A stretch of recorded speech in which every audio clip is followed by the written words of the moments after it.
जमलेल्या माझ्या तमाम हिंदू बांधवांनो, भगिनींनो आणि मातांनो,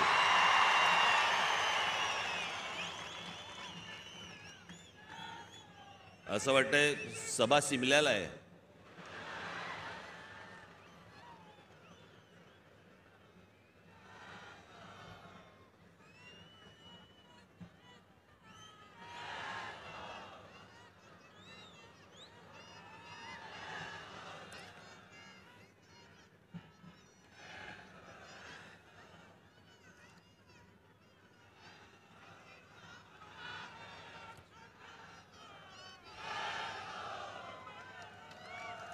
काय बोलणार?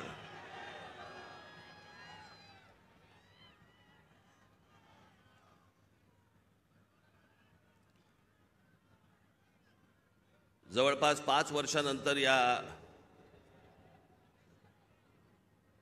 खास करून महाराष्ट्रामध्ये निवडणुका होत आहेत.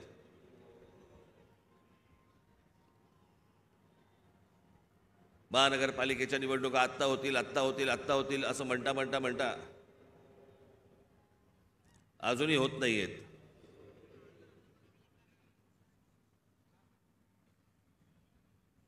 त्याच्यामुळे 2019ला ज्या निवडणुका झाल्या त्याच्यानंतर आज 2024ला निवडणुका होत आहेत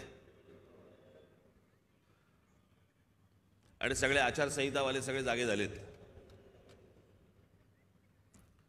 काल मी एक बातमी वाचली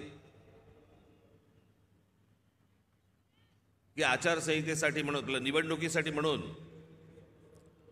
महानगरपालिकेची जेवढी हॉस्पिटल्स आहेत तिकडचे डॉक्टर्स आणि नर्सेस यांना निवडणुकीच्या कामावरती जुंपवलंय.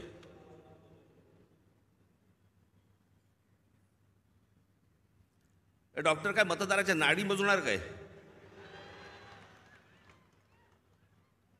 की नर्सेस काय मतदारांचे डायपर बदलणार? ज्याच्यासाठी म्हणून त्यांची नेमणूक केलेली आहे, ज्या रुग्णांसाठी म्हणून नेमणूक केलेली आहे, तिथे ते नसावेत का?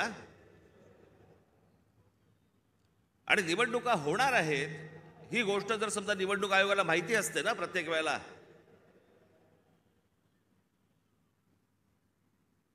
एक पॅरलल फळी का नाही उभी करत तुम्ही? दरवेळेला आपल्या काहीतरी शालेय शिक्षक घ्यायचे, नर्सेस घ्यायच्या, डॉक्टर्स घ्यायचे, हे कुठचे उपद्व्याप?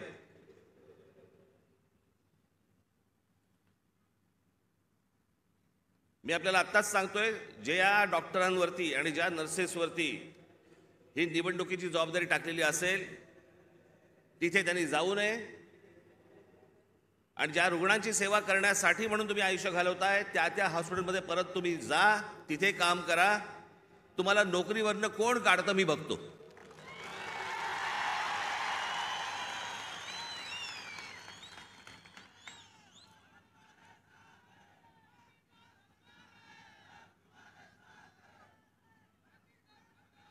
आज सगळेजण तुम्ही महाराष्ट्राच्या कानाकोपऱ्यातनं सर्वजण आलात. सर्वप्रथम मी आपल्या सर्वांना गुढीपाडव्याच्या मनपूर्वक शुभेच्छा देतो. आज सणासुदीचा दिवस असून देखील या अशा प्रकारच्या सभा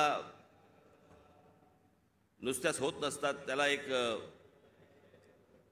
पोलीस यंत्रणेवरती देखील एक ताण असतो.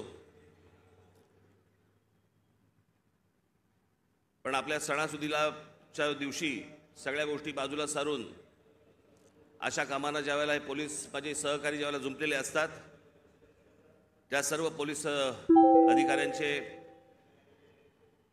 माझे कॉन्स्टेबल माता भगिनी यांचे मी दिलगिरी व्यक्त करतो की त्यांना या सगळ्या याच्यामध्ये काम करावं लागतंय. पण तुम्हालाही मनपूर्वक गुढीपाडव्याच्या मनपूर्वक शुभेच्छा.